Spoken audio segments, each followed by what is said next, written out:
So, dito mga second hand siya. Doon sa kabila, brand new.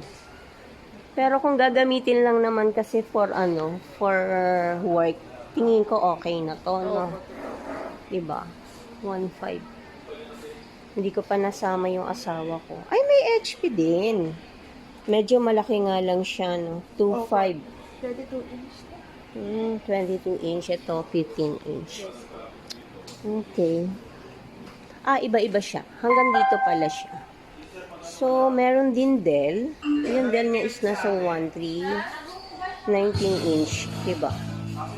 So, may mga option, 19, may Dell. Ito po yung mga, second hand nila. Pabayad po? So, second hand nila yan. Yan po yung range ng kanilang monitor. So, kung gagamitin lang din naman sa work, so pwede